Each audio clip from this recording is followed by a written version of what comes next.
Hello everyone, Ian Wishart here again, and yes, Simon and I are back after a little summer break to bring you another episode of the Take a Pew podcast. Indeed! Greetings world, and it's great to be back with the Pew.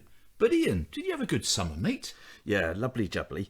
We had a fantastic week at the Spring Harvest Holidays campsite in France. Highly recommended, listeners, do have a look at that. And actually, the speakers there were one of the previous guests on the show, Gavin Calver and his wife Anne. Oh, did you discuss sausage and egg naan rolls? No. But thanks for that obscure Take a Pew reference, mate. And then we've just had a week in beautiful Norfolk. And actually, we were really blessed there because we did a tour of Sandringham House, where the royal family, of course, spend their Christmases. And that was just 2 days before the sad passing of the Queen. So it made those events all the more poignant. But in happier news, you had a wedding, didn't you, mate? Yes, I gave away our beautiful daughter and we had an amazing day. To be honest, I think I'm still recovering. Well, you certainly looked like you'd had a good time by the time I saw you in the evening. Yeah, it was great. And in fact, speaking of previous guests on the show, the marriage ceremony was hosted by another one, Charlie Lamont. Oh, yeah. Did you discuss Charles the Sturgeon? No, but thanks for another reference for our lovely regular listeners. Oh, well, probably for the best. But back to the show. Well, I say back to the show, we haven't actually started yet. So, our guest today is another person of some renown, which means it's quite easy to do some research. What have you found out, Simon? Well, our guest this time is Paul Cowley. You what? Paul Cowley. Sorry, I'm not quite sure how to pronounce it. That's because it's Paul Cowley, MBE. Oh, I see. Yes, Paul Cowley, someone whose life and faith journey is just the stuff of the Take a Pew podcast. He's got a fascinating autobiography out entitled Thief, Prisoner, Soldier, Priest, which may give you an idea of what we might be chatting about. And so let's stop a-doing. This is the Take a Pew podcast with the Reverend Paul Cowley. Paul Cowley.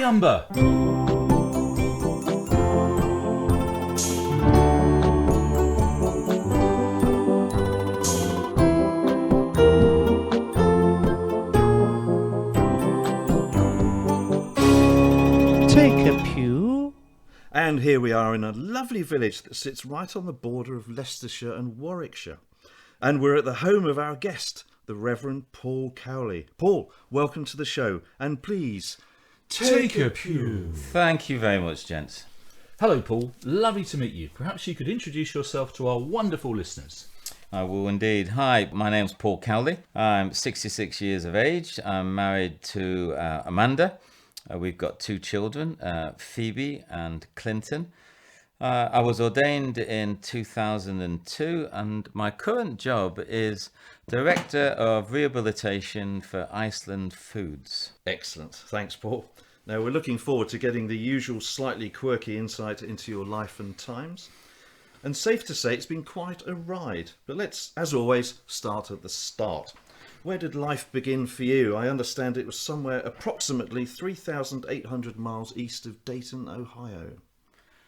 Probably if you're thinking Salford in Manchester, because that's, I couldn't work that out geographically. But so I was born in Salford, just outside Manchester or Greater Manchester. We moved around a lot. My mum and dad were both functioning alcoholics, let's put it that way. But my father liked to spend money.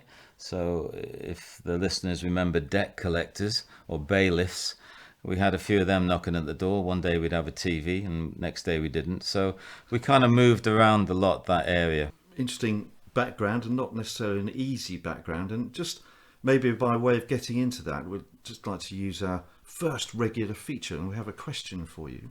And that question is... What were you like at school? Were you a little bit geeky? Or were you a little bit freaky? Or were you a little bit cheeky? What were you like at school? Yes, Paul, what were you like at school? School was a nightmare. I don't think I was geeky, that's for sure. What was the other one? Freaky? Cheeky?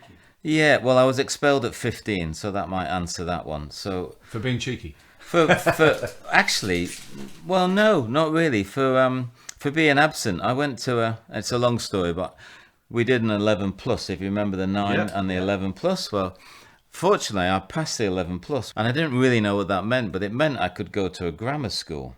And then my parents, like I said, moved a lot, and we moved out of the area. So I had to go to comprehensive in a place called Denton near Manchester. It was a really rough school. And I was bullied a lot. I was small, blonde-haired, blue-eyed, and it was just a nightmare. So the reason I was expelled was for truancy, because every time I went to school I was bullied. There was always someone waiting at the gate to have a fight, and I was pathetic. So anyway, I just never went to school, and I was expelled at 15. Did you have mates at school who used to sort of stick up for you? No, not really. Sounds really sad, didn't it? No, I didn't. There was a little, not gang, a couple of people I knocked around with, but goodness, I can still remember the name, Irvin Gilbert. Brilliant. Yeah. If he's listening now, there was no camaraderie, if that's what you mean. No, nothing. It was. I had a horrible time at school. Yeah, it sounds all in all quite difficult. I mean, you mentioned the family situation, which you go into with really interesting detail in your book that I mentioned. Thank you. Thief, prisoner, soldier, priest. I have to get the right way around. Tell us a little bit about that. Did you have siblings? Well, I did, yes. Both my parents were sort of married and divorced and various affairs and all over the place. And I found out when I was 11 that I had a brother, which I didn't know about. My father had a child to a previous relationship. And I understand he disappeared off to Australia somewhere. Anyway, I didn't know, because my mum and dad never talked to me about stuff like that. It wasn't a family unit. And all of a sudden, this kid turned up, a few years older than me, and I found out he was my brother. Anyway, that didn't go down very well in the house, and he bullied me a bit. And the next thing I know, he disappeared, gone. And then I found out that my mum had 2 children. It sounds really weird, my family. Had 2 children, Keith and Pamela.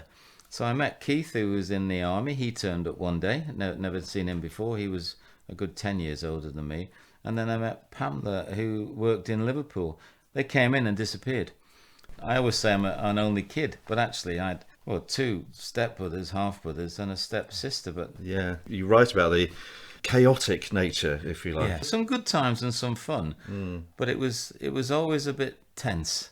Never quite knew which one was going to explode first. Wow. No.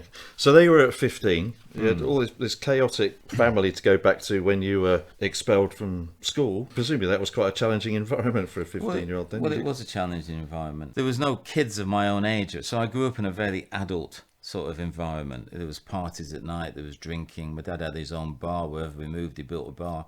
It was very male and it was very adult. 15, I got into an argument with my dad. Long story short, he threw me out, and in my arrogance, I ran upstairs, grabbed a bag, and I disappeared. It was Disbury, and I was homeless, and I ended up on the streets for a while in Manchester.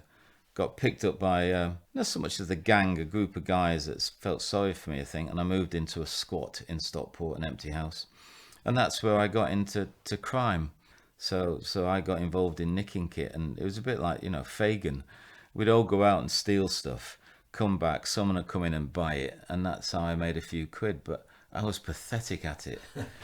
I was the one with always the leg hanging through the window that the copper grabbed, so I constantly got caught, which led to fines and probation, bound over to keep the peace, and eventually, because I didn't do any of that, I ended up in a magistrate's court again in Manchester, and I can see the magistrate in the middle, now 3 on the bench, and he's just said, you're not listening, son, to what we're trying to do.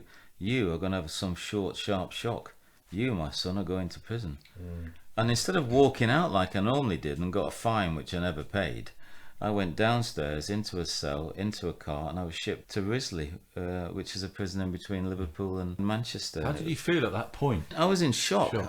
And it frightened the life out of me. Absolutely frightened the life out of me.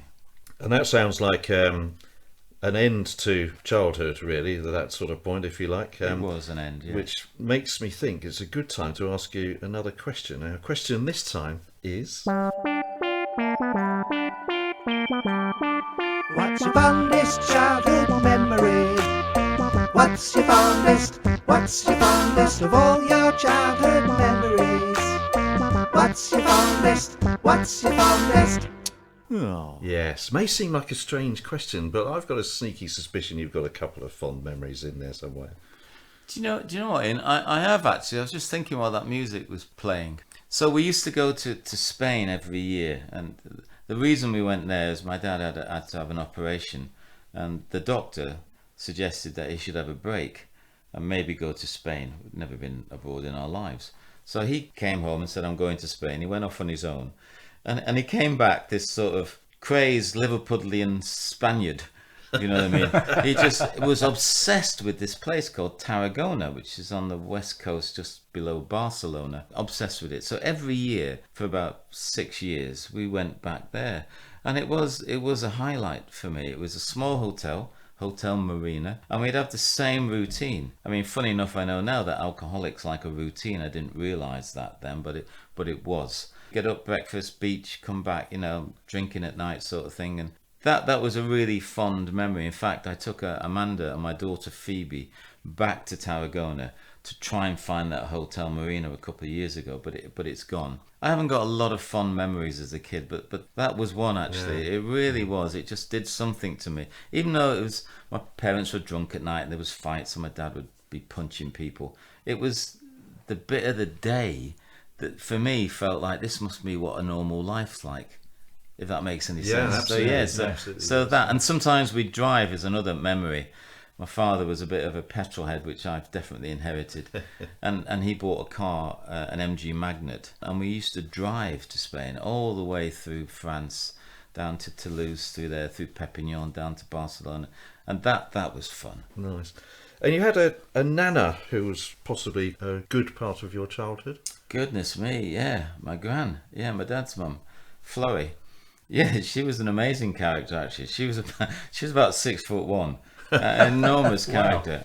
I think looking back on my sort of sketchy history, I was conceived in the Isle of Man, so we used to go there a lot. And Florrie, my nan, who you're talking about, used to work in a place called Housedrake Holiday Camp, which is just outside Douglas. And my nan ran the buttery department, and I used to be in there with her around all these women, and it was a brilliant time for me because they spoilt me and loved me. No, fond of my nan. She was quite a character. Quite a character. Sounds like a family full of characters, but good. Well, yes. I'm pleased we carved out some fond things. No. But I'm sure there are plenty more as well. Do you know what? I don't talk. It's funny. I don't talk about them much actually, but you've brought them up, and you know sometimes you can get into woe is me. I had a really difficult, but there were good times in there actually. Of course there were. It's nice actually to dwell on them instead of all the woof dear, you know. To bring the mood back to woe is me, I think we left off when you were in Risley, shocked, scared. It was a kind of a borstal, was it? We would have called it. Was it? Yeah, because now I've been back actually. It's Her Majesty Prison Risley, which has got about 1,200 men in it. I went back in there to do an alpha, and that was a weird moment. But then it was a borstal detention centre, just bordering on being a prison. I've worked in the prison system now for about 26 years, but you know they're just places you don't want to be in. Yeah. You know, there's some locked up potential in there. There's some amazing characters in there. But there's some really dysfunctional, broken, lonely, sad, mentally ill, all thrown into a melting pot, and it's just a place you don't want to go. There was a phrase you used in the book which I enjoyed, where you were talking about the time in Risley, and you talked about a malevolence, or you know, just a sense of evil. That was one of my wife's words. Was it? A very good word. And that you would see sometimes in the faces of your parents when they were having a bad time, or whatever, and how it was inescapable, literally, when you were in Risley. And is that something you're attuned to now? I think so. I think, you know, I've travelled, I don't know, I've been in over 1,000 prisons now in the time since I've been working in this country and around the world. So I've seen evil. I've seen it in the eyes of people. I know it exists. But what Amanda was describing in Risley, or in my parents, or in a tense situation, is that where it's quite volatile. So prisons now, they're quite volatile places. They're kind of on the edge all the time. As long as you don't disturb that sort of whatever that is, it's all right, but it can shift in a second. And that was like my father. You know, he was a good-looking, handsome, 6 foot odd, well-built, tanned because of the Spanish holidays, and he was funny. He was a Scouser. But second, and he would change. You know, so it was always that, what's he going to do now? You know, is it going all right? And my mum was 5 foot, and she was the same, but not violent, but verbally. I mean, she could just cut you to pieces. And as a kid, that makes you quite sort of insecure. So that's the same as the prison. That's what Amanda really brought up, which I didn't realise. You know, there's an old saying, prison changes you. Well, it does. But what it did for me, it made me more insecure, more scared, and it made me isolate myself. So I came out, I got a bed sit, I got a room in a place called Disbury where we used to live. I drove a truck during the day and I worked in a bar at night. The army offered a ray of light. My So you did some goodness. driving. I drove into Manchester to drop something off. And I saw this poster for the army, and it was two men in army uniform skiing, and they were smiling, and it said, "Do you want a life of adventure?" And it said Fountain Street Recruiting Office, and I knew where that was in Manchester, so I drove to it. I parked the van out, and I walked in, and naively, I just said, "I want to do the stuff that's on your poster with the skiing and the sun, and it looks brilliant. Where do I sign?" It was a Sergeant Major then. I didn't know what Sergeant Majors were there. I do now. And he sat me down. I told him I'd not long been released from Risley, and it wasn't my fault, and it was my fault. And he said, "You won't get in, son. Sorry, your record's too current, so no chance." But you were quite persistent after that. Well, I weren't you? was, yeah. And as I went out, the thing was, as I went out, he shook my hand and winked at me, and said, "But you never know, son." All right. Yeah. And I thought, what does that mean? Anyway, you're right. Yeah. For the next 6 months, I went back nearly every fortnight, and then at the end, I stropped in. And I said, "Before you do the winking and that, just tell me I can't get in and stop doing the sort of that stuff." And he grabbed me and took me around to the back to the office, and I met a major who I didn't know that was at the time. And he said what you just said. He said, "We've been watching you for 6 months. You are really persistent, aren't you?" And it was him. God bless him, wherever he is, where he is, if he's alive still. He said, "I'm going to take a chance on you, kid, and don't let me down." That was the start, not spiritually, but that was the start of my formation into something different. Absolutely saved my life, that guy. Were you still a bit scared at that point, or were you I think, been replaced by this different? Yeah, character? no, good question. I think so. I went to Sutton Coldfield, which was a 3-day selection where they find out what you can, what you can't do. I did really well there. Got offered a position in the artillery, which I didn't know what that was, and then I got sent out to Woolwich at Arsenal, the home of the artillery. And I remember walking through the gates of Woolwich Arsenal. But for me, I remember thinking, I'm not going to let anyone lay a hand on me or bully me again. And as I stepped over the gate, I thought, it changes from now. I went through everything. I found out I could run. I was good at leadership. I didn't realise I was a good shot. I became a sniper. All that stuff I had no idea I could do. The army went, "Just come on, let's have a go." But it became my family. It fed me, it watered me, it paid me, brought all the skills out of me. I was still very dysfunctional. I still had no sort of moral compass. But the army had formed me into a capable character, if that makes sense. And then you talked about still forming, because you had a couple of marriages at that sort of stage. I did, yeah. So like I said, physically it sort of formed me, but morally I was still a mess. I had a girlfriend when I got in the army. I said after my training, "Can I take my girlfriend with me to my unit in Germany?" "No." I won't tell you what he said, but he said no. "You can find a girl out there, or you can marry her." So I went home and I said to my girlfriend, it's good news and bad news. I've been selected in the army. I'm going to Germany to join my regiment, 49 Field. But you're not coming. She went, "Oh." I said, "But you can come if we get married." So the following weekend, my first experience in a church, I walked in and met this vicar who I didn't know was a vicar in Stockport. And I walked in and I said, "I'm in the army. I'm posted to Germany. This is my girlfriend. Can you marry us on Sunday?" Funny, but he just went, there's a little bit more to it than that. He had a standard vicar's voice. It was a standard vicar's, and he was lovely. Anyway, we got married really quickly. He married us, and I ended up in Germany, but that didn't last very long. My son was born a year later, and then when Clinton was 3, I was posted all over the place. I just couldn't handle the responsibility of being a dad, so I just got divorced.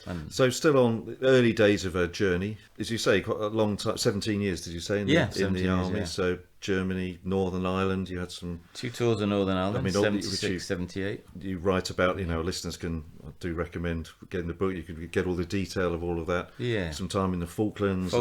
Yeah. And then doing more outward bound, if I can say that in an army context, type stuff, physical instruction. When you Adventure training. Adventure training, that's the word, yeah. So almost we haven't got a jingle for this, but your fondest army memory, what sort of things would leap to mind from that? Oh, goodness. Fondest moments, I was a ski instructor. I took the army ski team to Austria, Germany and Switzerland for 3 months, all paid for. Who's not going to like that? And then I transferred one of the good bits and hard bits. I transferred into the Army Physical Training Corps, which was a year's course. Not the toughest course in the Army, but, you know, one person died on it and 2 ended up in a wheelchair. 118 of us started, and I think 17 or 18 of us got the badge at the end. And being badged with those crossed swords, it was a really proud moment. And then joining my regiment in Gibraltar. Lots of good things. You ended up in Cyprus at some point, I think. I mean, I took Cyprus because I realised I didn't have any depth about me. I haven't got that much now. And I went to see my colonel and I said, "Sir, I'm really struggling. I just can't seem to settle down." And he was a good colonel. He said, "You're a really good soldier, but, you know, you're just a mess. So I'm going to send you somewhere where you can sort yourself out." And when I went and I did adventure training, I taught soldiers to climb, to map read, do all the adventure training skills, and then I met Amanda. I was going to say, did you meet anyone interesting while you were there? Well, I did. You know, I ran into to Amanda, who was an art student, doing some drawing up there with a friend of hers, Christina, and we've been together ever since. Nice. Really. There was one incident later on in Kenya, I think, which is very unfortunate. But this is an amazing story of a helpful mountaineer. One of the things I did before I left the army is I was a mountain leadership trained person. So we did an expedition to Kenya, and we wanted to climb Mount Kenya. So me and a friend, Scooby, trained up 10 soldiers. We took them on this. The army paid for it all, and it was brilliant. And the day before we were about to climb Mount Kenya, which is quite a climb, 20,000 feet, we got up to base camp at 17. And that day we split the guys into 2 troops. Scooby, my friend, took them climbing on some rock to get your fingers a bit hard, and I took 5 to climb a little mountain. Long story short, he'd got stuck on the mountain, and then what happened is he tried to abseil them off in an emergency abseil, and unfortunately he got them down halfway down the mountain on a ledge, and he tried to abseil off, and a piece of flake, because Kenya's like flint, it came off, and he fell 800 foot and was dead. And my bit was to go and get him and try and get those lads off, and I found myself putting his harness on, grabbing the kit and scaling this mountain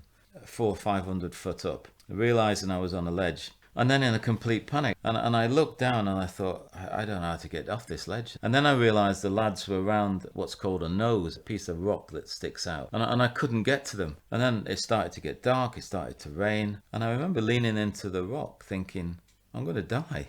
And I remember saying, God, I don't want to die. And then I got this tap on my shoulder, and I won't say to the listeners what I said, but I was pretty shocked. And when I turned around, there was this guy there, this like, I don't know, just like a tanned face, longish hair, had a singlet on, and didn't speak, just pushed me into the rock face. And then what he had that I didn't have was pitons, which are little metal spikes that you knock into the rock, and you can do anything you want with them. And he put 2 of those in and strapped me in, pushed me in so I was safe. Pitoned his way around that nose I told you about, abseiled the lads off to the bottom, came back and lowered me down to the ground. Disappeared. Amazing. Yeah. I never saw that person ever again. I mean, Pink Floyd famously did that album, didn't they, called The Wall? And I kind of, even though that was a bad wall in this case, but I kind of see bricks, good bricks building up, and you know, see, that's one of them. Another episode, your mother sadly died. Yes. But she'd had a change of personality before that. Yeah, that was weird, because I think I've described my mum and dad. You get an idea what they're like. She comes to stay with us. And I said to Amanda, oh my goodness, it's my mother. You know, what's that going to be like? But she was kind of different. She stayed, and then I got this opportunity to go skiing. I said, look, stay here, look after the house. But while I was skiing, what happened, unfortunately, she was both my mum and dad were heavy smokers. She had cancer. She got really ill. She was admitted to hospital. I got brought back on compassionate leave, drove all the way back from Switzerland. I had 10 days with her, and then she died in my arms. And then we moved all the stuff out of my house, and the point that you're meaning is I found a Bible. I opened it and pictures of me fell out as a kid, which was a bit upsetting. And then there was all coloured sort of pen marks everywhere, like all these good Christians do. There's highlighters and bits, and I thought, what on earth is this with my mother? And on the back, there was a message to Mum, was called Brenda. To Brenda, lots of love, your friends. and it had this phone number. So I phoned it. I said, "Who are you? How do you know my mother? And what are you doing in the back of this Bible?" And she said, "Oh, you must be Paul, Brenda's son." She went, "Oh, that Bible you've got was presented to her when she got baptized and joined our church." Anyway, I said something rude to this woman. But it was that I thought, my mother, church, a Christian, baptized, Bible. What is going on? And actually, she was different. But now I know why she was different. And I didn't know that at all. And now I know why she moved is to be near me. I mean, what is that? Do you know, something happened to my mum. She found faith. She's been with Christian. And now I understand she wanted to be near her son. So she just left everything. Amazing, really. And I didn't know that. It was lost on me. So it was that I couldn't get out of my head. And I went on this mission then. I went to anything that was a pointy church thing. Right. I had no idea about church, and I went into loads of them. Brilliant. So definitely on a path now, we feel, possibly. Yes. And so you had an old army buddy, I think, who coerced you into going to some sort of Eric church Martin. at some point. He was another one. I left the army. I became a personal trainer. I was earning money. I was doing all bits and pieces. Things were fine. You know, Amanda was working for a TV company. And then I got a postcard. And it was weird. It was a biblical scene on the front, a shepherd with some sheep. And someone had put 2 rings, pen rings, around the sheep and written "you and me." And I turned it over, and basically it said, "I've become a Christian. You need to marry that woman you're living with. Jesus loves you. Come and see me." And at the bottom it had this signature. And it was a signature that frightened the life out of me because it was Eric Martin. And Eric Martin was my senior instructor in the Army Physical Training course. He was a complete nightmare, psychopath in uniform. I remember saying to Amanda, "Oh my God, it's him. What has happened to him? You know, he's become this God loves you thing. What's going on there?" And what scared me is he knew where I lived. So I went to see him, and I went actually for a fight, a verbal fight. And it didn't turn out like that. It turned out 3 days of having a drink, having something to eat, him telling me about Jesus, me being weirded out that he could change. And on the last day when I was leaving, he gave me a piece of paper and said, "Read that before you go to bed, Paul." And it was a piece of scripture, which I didn't know. And it was Matthew 22, I think. And it says, "The king said to his servants, 'Take that man, bind him hand and feet, and throw him out into the darkness where there'll be a great deal of wailing and gnashing of teeth.'" Nice. That's friendly, yeah. Nice to leave your mate, isn't it, you know, before he goes to bed. So I read that, and I said, "Idiot," threw it away on the side, and then couldn't sleep. All I thought about was all the stuff I'd done, what I'd been through, you know, the nightmares, the films I'd seen, gnashing of teeth, darkness, my hands bound. And actually, I was in a cold sweat, and I woke up about 4 o'clock in the morning, went and got some water from the kitchen in the sergeant's mess, came back again, and I didn't know what to do. I was terrified, actually. And I remember dropping to my knees and doing the classic hands together, hands on the bed, and saying, "God, I don't want the gnashing of teeth." And then trying to sleep, which I didn't. Breakfast was at 6 a.m, went into the mess. He sat there in all his kit, his uniform, eating his bacon and eggs. Well. And I walked up to him, you know, and I was just about to give him a mouthful. And he said, "How did you sleep?" So I explained that to him. And he said, "So what did you do?" I told him I'd said I don't want the gnashing of teeth. And he looked at me and smiled. He went, "Welcome to the kingdom of God. You're now a Christian." And that was my introduction to the Christian faith. Right. Yeah. It was him. Brilliant. You know, and we're still mates now, and he saved my life. You know, then things started to drop in. You know, thing in Africa, Eric said, "That's an angel." I said, "Don't be stupid, an angel." Then he showed me a piece of scripture in Hebrews where it says, "Angels are ministering saints sent to those who will inherit salvation." I thought, oh dear me. And it all started to drop in. Bricks falling into place. Yeah. Bricks, pink forward. Yeah. And you were, I mean, at that point, you were working, I think, in fairly sort of high-ranking health clubs and things. So mixing with all sorts of glitterati. It was brilliant. I ran the top gym, I think, really, at the time. In Mayfair, I got hired through the Hereford SAS connection. You know, George Clooney, Clint Eastwood, I mean, all of them. Princess Di.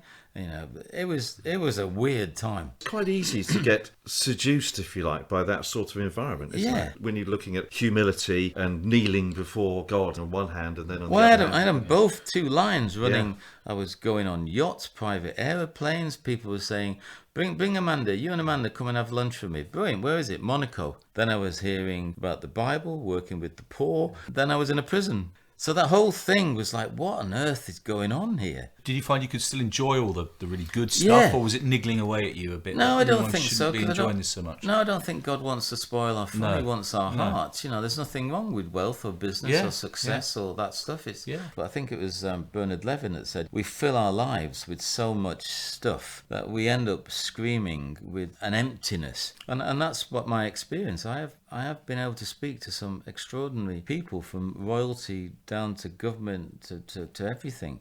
But there's still, the core thing is, I'm a bit lost.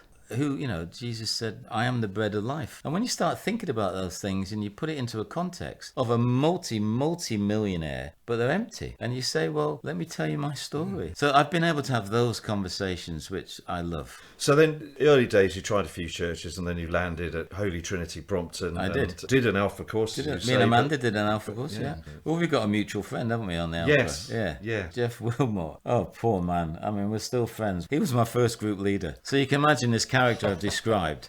He was in turmoil. His brain's being rewired. He has not a clue what he's doing. He's an ex-staff sergeant for the army. He left home at 15. And poor Jeff gets me in his group. So I'm asking every question you could possibly think of. Trying to dig him out, actually. I thought, he's bluffing. Just every time I came at him with aggression, he'd come back at me. It sounds cliched, with love. But it's that man that made me stay. Got heavily involved for a long time after that in the spread of the Alpha course. Yeah, in the prisons as a volunteer, yeah. So Sandy Miller, my previous vicar before Nicky, said, would you come on board and head up this Alpha thing in prisons? And there wasn't one. I said, yeah. So in 97, I went on staff as a prison pastor. I knew what one of those things were.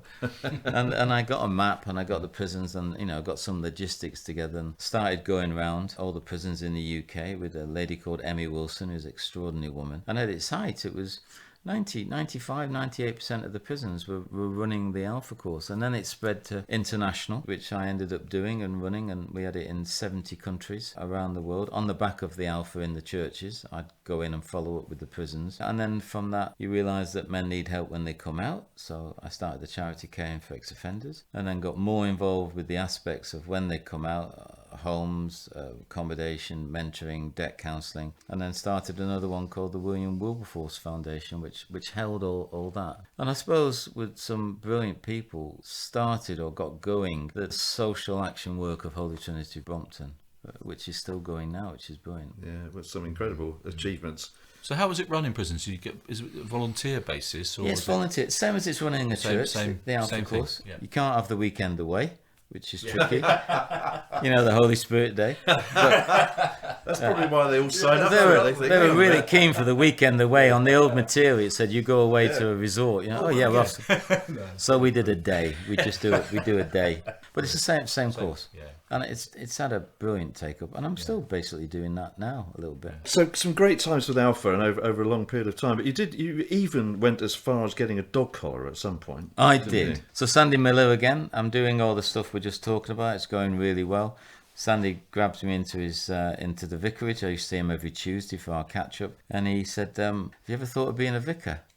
And I'm not joking. I nearly fell off my seat. I said no. And that was the first time that was mentioned. And then one wedding we went to, there's about 10 of us stayed in a hotel. And one of the girls started to play this game. And she said, let's play a game and say, what would you want to do if you weren't doing what you're doing now? And it was going around. It was quite fun. We were all having a laugh. And it was getting near to me. And I remember for some reason starting to sweat. And it got to me. And Meryl, her name was. So Meryl said, so Paul, what would you want to do if you weren't doing what you're doing now? And I thought, I can't say it. And it got here in my throat, and I shut my eyes and I went, I think I'd like to be a vicar. And I'm not joking, I opened my eye and I thought they're all going to be on the floor in hysterics. And they all went, yeah, I could see you as a vicar. And that was the second time that I'd voiced it. Sandy voiced it, I voiced it, and then I went back to him, and we did, I did 3 years training, and then was ordained in 2002 at St. Paul's. Brilliant. I'm laughing because I don't know that happened, actually. And then alongside all the Alpha stuff, you have led a couple of the HTB church plants, haven't you? Yeah, that was Nicky. The first one was in Queensgate in South Kensington, a really old church called St. Augustine's. It had 13 people in there. So on a Sunday I went over, sat at the back. It was really high Anglo-Catholic church. There was a bloke at the front that they brought in, a vicar with a gold cape on, talking to himself at the wall.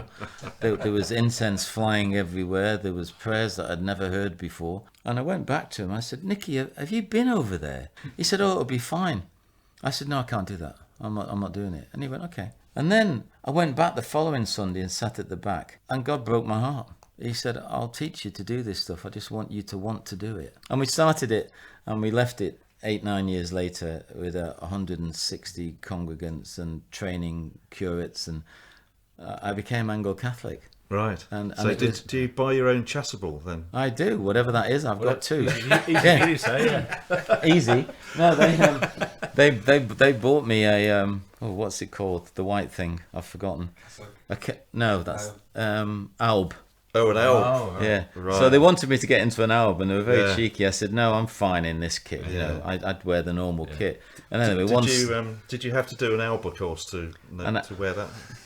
Oh dear, do they get any better than that? No, they don't. No. That's the funniest joke I've ever told. That's brilliant. You just made that up, didn't you? Yes.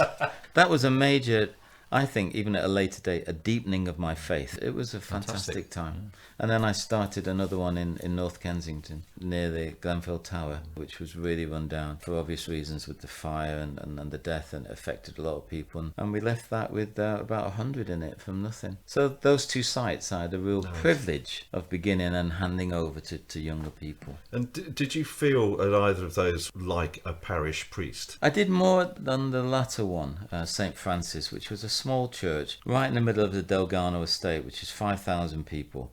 And it's there that, I mean, I've always worn a collar, but it was there that I walked around the estate, and I went to the coffee shop, and Amanda got involved with people in the flats, helping them, and it was a time of COVID, so we did a food bank, so we mixed with everyone, and that's the only time that I really felt like I was a parish priest, really. Yeah, and Amanda became the vicar's wife as well, which we hadn't really done before. And had her own ministry with vulnerable women, and she started a coffee morning with, it was a parish priest. Yeah, it was everything. Rich, very rich. Yeah. And you got, as Simon was confused by, you got a MBE. A mumba. Whatever it was. Sorry, yeah. So you got an MBE at some point. Congratulations. Yes. Thank you. Fantastic. And you met the king, as he is now. Oh, yeah. I know, I was a bit disappointed because I wanted my MBE to be awarded by Her Majesty, because I've seen Her Majesty a few things with the military and brushed past her, but never, So I thought, oh dear, it's Prince Charles, who I knew. That sounds corny, but I have met him quite a few times. Oh, right. Yeah. He's been to Holy Trinity Bumps a few times, and he's really interested in the prisons and the social action. So I thought, oh dear, it's Prince Charles giving it me. Never mind. But now I've got a picture, it's the king. I still don't know how I got that, and I thought it was a bit of a wind-up at first, until I got the letter. Did you get the letter? Yeah. Not that I've got one, I've just heard. Clearly. You get a letter, and I thought it was a joke, actually, because the letter, funny enough, was it was a photocopy of a letter, but it'd been photocopied on paper that was slightly bigger, and it was skew width. And I thought, this is a wind-up. And then a proper letter came, from the palace. And I thought, oh my goodness, it's real. The best part for me was in the Great Hall, and they read out what your award is for. And when it came to me, it was for caring for ex-offenders. And I loved that before, because I thought it's that juxtaposition of being awarded something from the crown, but actually doing it for men and women coming out of prison. And that was a real moment for me. And in fact, I broke down in that one. Ex-offenders and prisoners being bellowed round the palace. It was really special, I think. Brilliant. And then bringing us right up to date, you're now working for BJAM. I'm working for BJAM? I'm working for Iceland Oh, sorry. Foods. Where did that come from? Yes, I am. I'm now Director of Rehabilitation for the Iceland Foods organisation, which is extraordinary. Yeah. So you obviously didn't freeze at the interview. I did. He's saying, I wish I'd have thought of that one. Yes, I've known the founder, the owner, Sir Malcolm Walker, for a very long time. And we've been friends on and off. And one of the leaders in the market of doing this work, of giving men and women an opportunity, is Timpson's. James Timpson, who I know, he started about 10 years ago, I think. And I chatted to Malcolm about it. He said, I'd really like to do it. I said, well, I tried it once and it didn't work, And he said, well, it's different now. I bought the whole company. It's just me. So if we want to do it, let's do it. I said, you offering me a job? He said, I am. I said, all right. So we shook hands and I resigned and started work. But he wants to have 10% of his workforce, which is 30,000 people work for Iceland. And he wants to have 10% of his workforce from the marginalised. Just fell right into my heart, the vision. I've got one in already, in a store, a lad.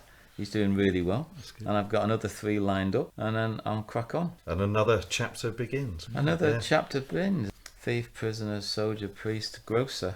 Another chapter to the book. Tim said to me. Well, every blessing with wherever that takes you, Paul. Yeah. But listen, you've been working very hard, and it's a fascinating journey. We could talk all day. In fact, we have talked for most of the day already. But you're a very busy young man, so...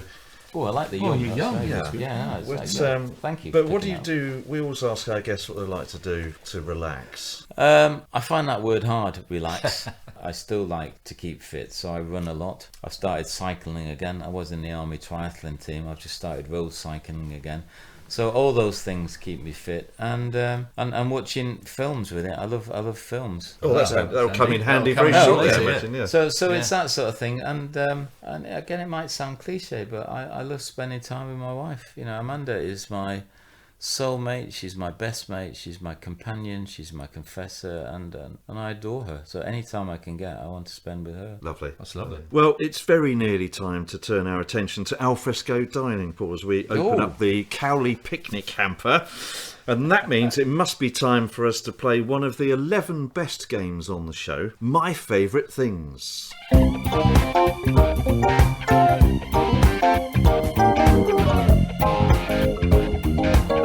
My favourite things. Yes, a very straightforward game, Paul. We give you a number of categories, and you just have to tell us your favourite thing in each category. Oh. Yes, as easy as something that's quite easy. Now, our first category is always your favourite book of the Bible.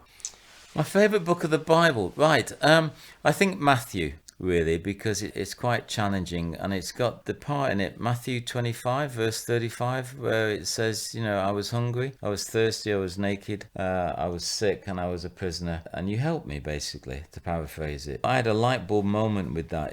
I think, for all the theologians out there who will correct me, I think it's the only time the scriptures get really personal, because what Jesus is saying is, I was sick, I was hungry, I was naked, I was a stranger, I was in prison, and you helped me. And if you did it for the least of these, then you did it for me. So I had this moment where I thought, oh my goodness, it's the Lord that's in prison, it's the Lord that's sick, it's Jesus that's a stranger, it's Jesus that's naked. And it was that moment that put that whole book into context for me. So it's that one, I think. Yeah, good. I don't think we've had Matthew before. No, we haven't. It's got some nuggets in there. Yes, and it had your Matthew 22 reference you talked about. And it also before, had that one fighting the life out of you. Yeah, so very good. Very good. Oh gosh, I'm worried about this next one now. Paul, how about your favourite crustacean? So my favourite crustacean, is that to eat or to look at? Oh, good question. I'd say to eat initially. To eat? No, none of them really. None of them. What about to look at then? I like lobsters to look at, if that helps. Brilliant. Good. Fantastic. Right, our third category this season, Paul, is always your top 5 films. Oh, right. Well, I have thought about them a little bit, and it's quite hard because I've seen a lot of films. My dad was a film buff as well. So I've got 5. Perfect. In fact, I might have 6. Ooh. So the first one is It's a Good Life. I don't know if you know that one. It's got Russell Crowe in it. He's a high-flying banker in the city, and then has a moment where he has this change in his priorities, and he gets left a villa in France, and he doesn't want it, and he's trying to flog it, and then he realises, this is quite nice. And classic, he meets a woman, and his whole life completely changes, and he leaves that sort of what we talked about, that multi-million world, and goes into become this vineyard guy in a lovely. I just love it. It's one of my favourite films. So that's one. Les Miserables, classic. And 2 reasons I like that quickly is one, there's is Valjean, ex-offender. You know, he got nicked for stealing some bread for his sister's children who was starving. So, you know, where's the justice practicing that. Then 17 years hard labour for escaping, and then comes out and has this enormous change goes on. And the bit I like mostly is he meets the bishop. The bishop puts him up and he steals all the stuff in the end and then legs it because he can't cope with unconditional love, gets brought back by the gendarme and thrown in front of the bishop. And that lovely moment where the bishop goes, no.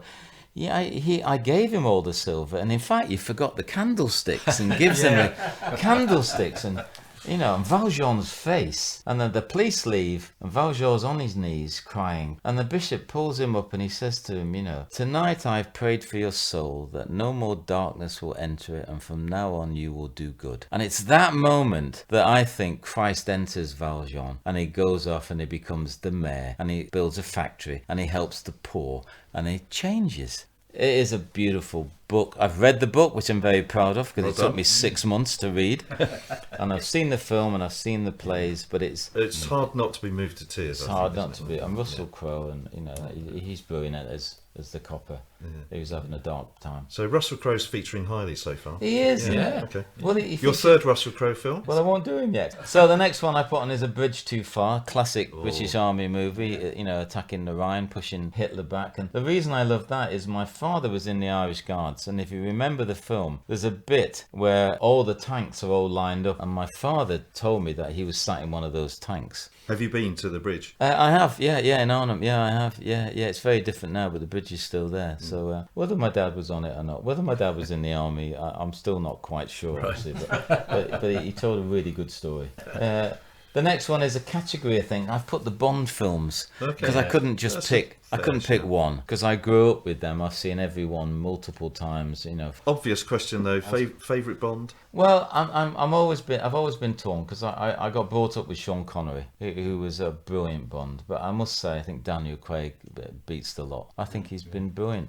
And the last one was devastating. I think he's going to bob up and he's going to be swimming. You're going to see him. Yeah. I think he's on a boat somewhere and he survived. So the next one is Russell Gladiator. Oh, yes. Without boring you like that, because there's a sense of justice in there.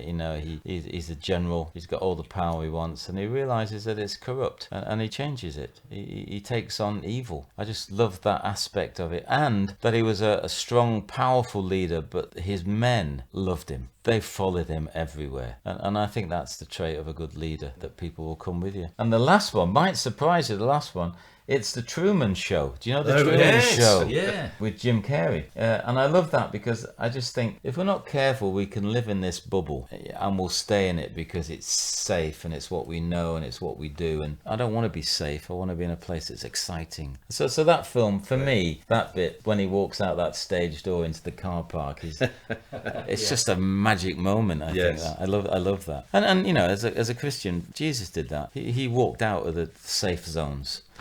And that's why they ended up crucifying him. So I like that part of that film, really. Yeah. Very good. So that was, I think, your top 6 films, so we'll let you have that. Thank you.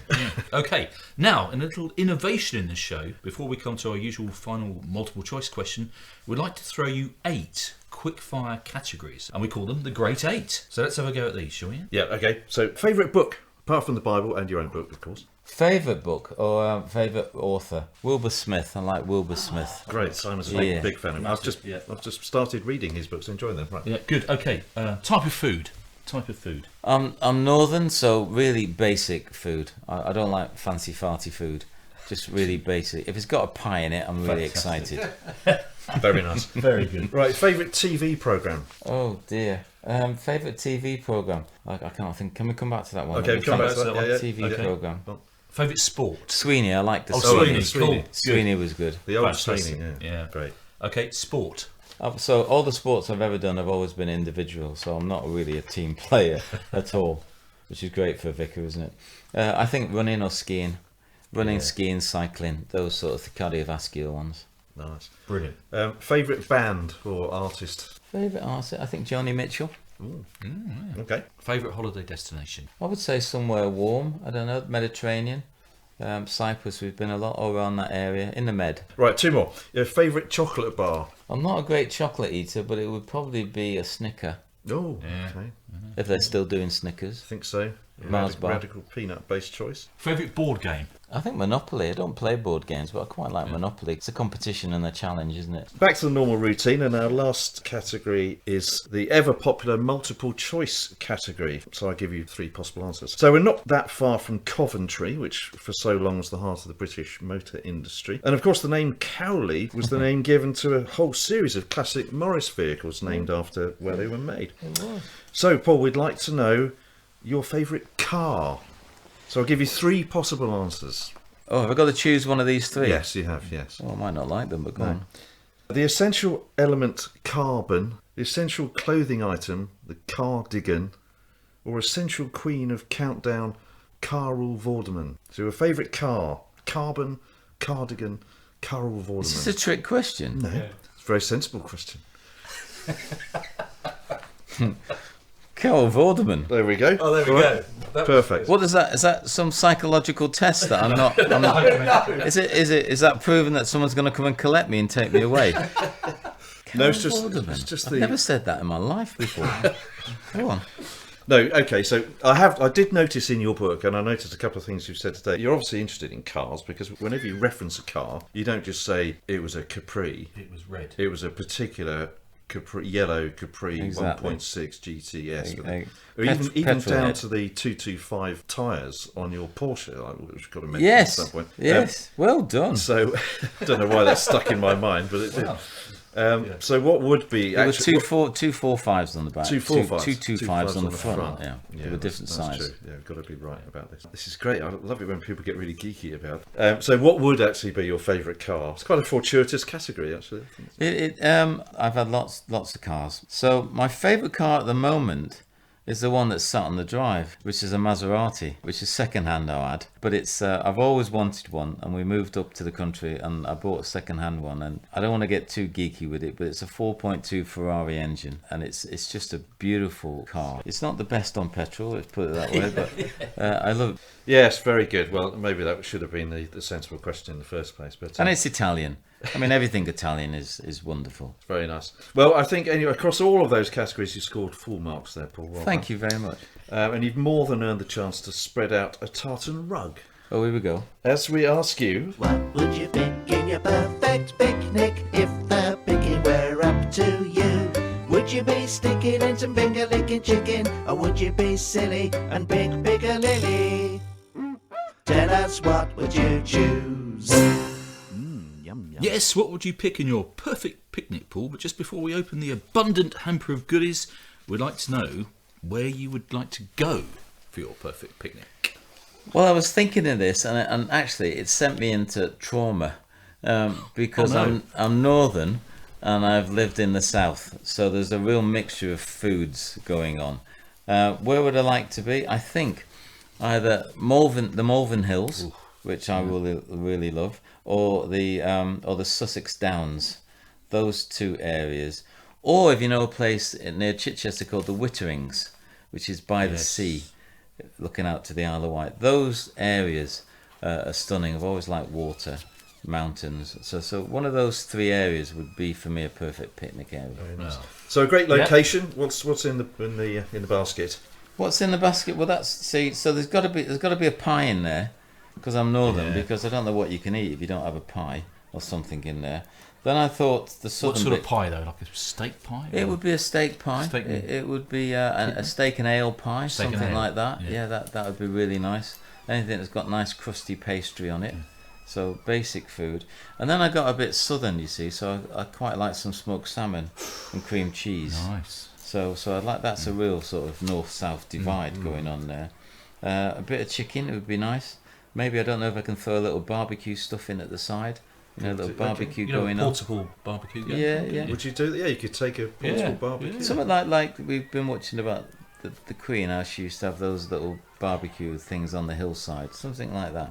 I think close friends, not anybody, just people that really know me well. Red wine. I was going to say a little tipple. Yeah, got to red- be red wine. Possibly a French red would be really nice. Yeah, a Merlot or something. Pudding? I'm not really a pudding man, really, but it would have to be something, again, sticky toffee pudding, something, or apple pie. My mum was talking about fond memories. She used to bake. She used to make apple pies with amazing crusts. But a proper apple pie, that's got a base on it, not one of these ones that pretends it's a pie that hasn't got.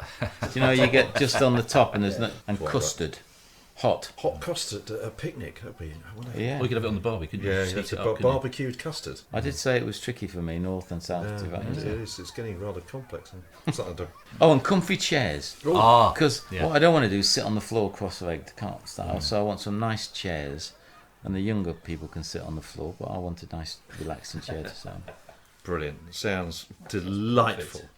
And, well, we hope that you get to enjoy such a spread before too long. But Thank you. back to the Paul Cowley journey, and we've looked at the past and the present. Let's look briefly to the future, and we ask you the admittedly quite long question. 12 years from now, what would you like to be doing? Or would it mainly be the same? Or would you rather be canoeing for example?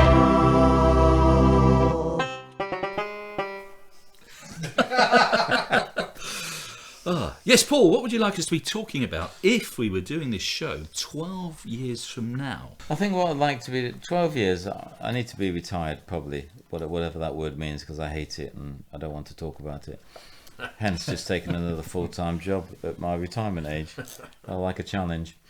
So, what I'd like to, I think I'd like to have this work I've just started in this massive company, is to have it embedded in and handed over to someone else, and a structure in there, and it's what they do.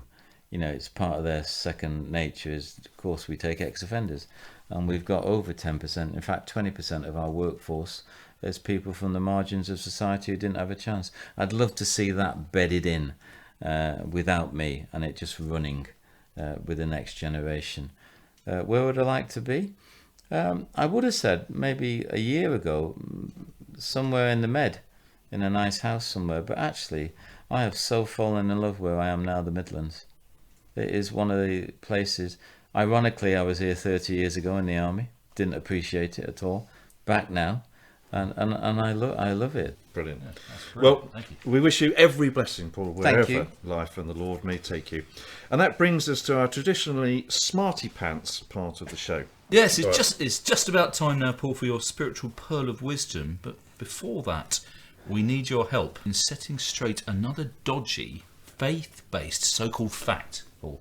And we call this part of the show... Is it true? Is it true? Is it true? Is it true? Yes, is it true? And this time I would like to turn to the suggestion that camping is an important part of the Bible's story, and therefore of the Christian faith. Now, this all stemmed from me reading some very scholarly analysis of the time when Jesus was very young and King Herod was on the warpath, and an angel warned Mary and Joseph to flee to Egypt. And this scholar suggested that it was very unlikely that they undertook that journey themselves, so they would have joined up with a nomadic group and travelled to Egypt in a small caravan. Now, to be honest, I didn't even realise they had caravans back then, but it led me to research how significant the joyful pursuit of camping is in Scripture. So you may be surprised that as early as Genesis chapter 4, we read of Adam and Eve's great-great-great-great-great-grandson, Jabal, being described as the father of those who live in tents. Quite an honour. And Moses and the Israelites were apparently so keen on touring holidays that they camped all over the wilderness for 40 years before they remembered that they were meant to be going to the Promised Land. And finally, somewhat later, the great evangelist St. Paul was himself, by trade, a tent maker. How appropriate and symbolic, given this rich scriptural background, that he should graduate from building camping equipment to building the kingdom of God itself. All in all, this clearly suggests that camping is indeed central to the Bible narrative and is at the very heart of the gospel. So, Reverend Paul Cowley. Is it true? Is it true? Is it true? Is it true? Is it true that camping is fundamental part of the Bible? Yes. Absolutely not. Complete twaddle. And So you went on. And I think you've wasted lots of time researching all that stuff. I was increasingly persuaded by the amount of... I think there were nomadic population at the time. Yeah. And it was temporary what they were doing. So yeah, they would be in the tents or something. But don't know if it's fundamental. But Isaiah did suggest that God should extend the realm of his tent. He did. The tent pegs. Yeah. Extend your tent pegs. Yeah. He did. And Paul was a tent maker. Yes. To earn some money, so they must have wanted tents. So some of it was, Yeah. I also think that Christians nowadays quite often pay tribute, because as I mentioned, we've just been on a camping holiday, caravans and tents at Spring Harvest. New Wine, great Christian festival, is all camping, isn't it? So it's almost like Christians acting out the great biblical tradition of camping. But they are camping together. Maybe it's just convenient. I think I've got a dislike of it because 17 years in the military, so I've camped out on whatever. So no, not a happy thought. I'd rather have a hotel, to be honest. Yes. So maybe not. Maybe as ever, it was a little bit spurious. But it only took me 2 or maybe 3 weeks to research. You did a lot of research for that, Ian. So Well done. Feel pretty pleased now. Thank you. But with that, Paul, perhaps you could bless us with your spiritual pearl of wisdom. It's a spiritual pearl of wisdom.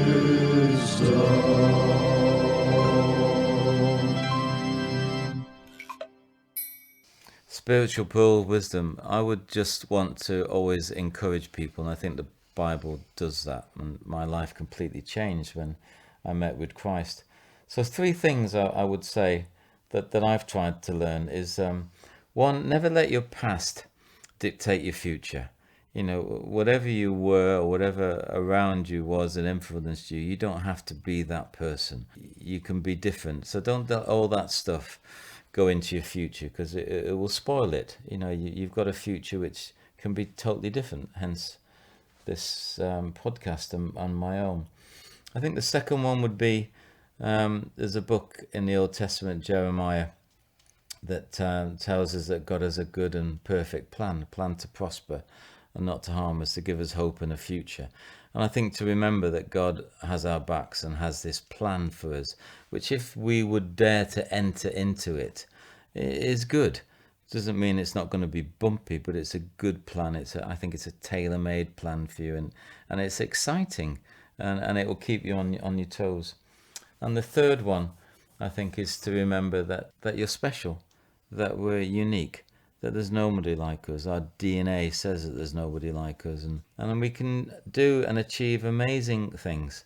And a lot of the time, the only thing that stops us is us. We stop ourselves, we limit ourselves because of our past, or because of what's been said to us, or that we've not been encouraged. So I think those things, don't let your past dictate your future. Remember that God has this awesome plan for you, which might not be your plan, so you might have to put yours down, but He has a good plan. And remember that we're unique, special, and unconditionally loved. That's what I would say. It's a spiritual pearl of wisdom.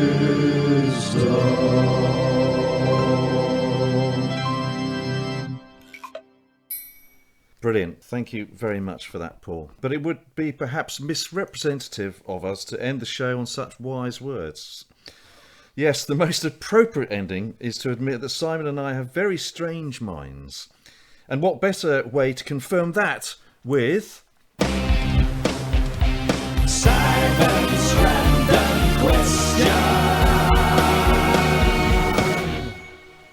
Yes, Simon's random question. Simon, what's your random question for Paul? Well, Paul, as we record this, we're in the midst of grand state events and mourning, giving thanks for our magnificent Queen. And we've seen some very smartly turned out people, both military and civilian. And my question therefore concerns clothing. So, Reverend Paul Cowley, if it were compulsory for one normal working day, would you rather wear shoes on your hands or gloves on your feet?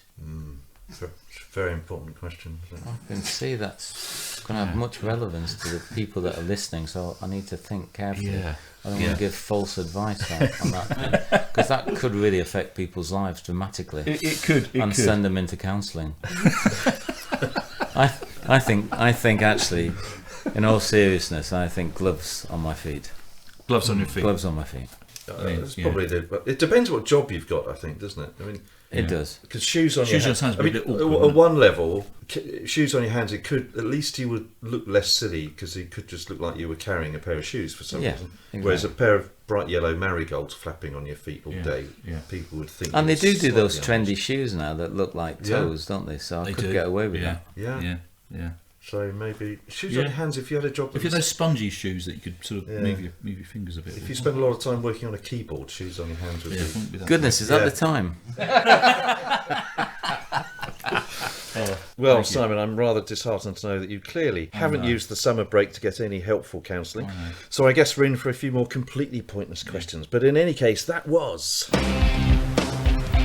Simon's random question.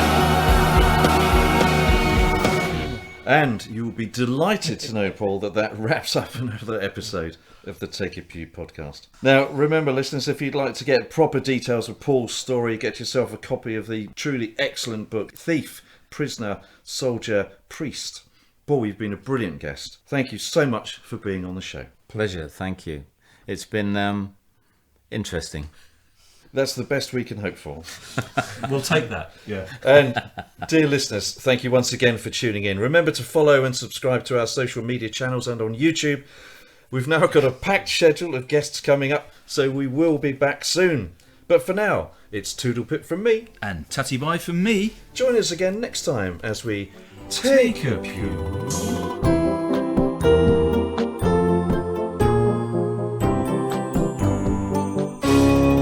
Take a pew.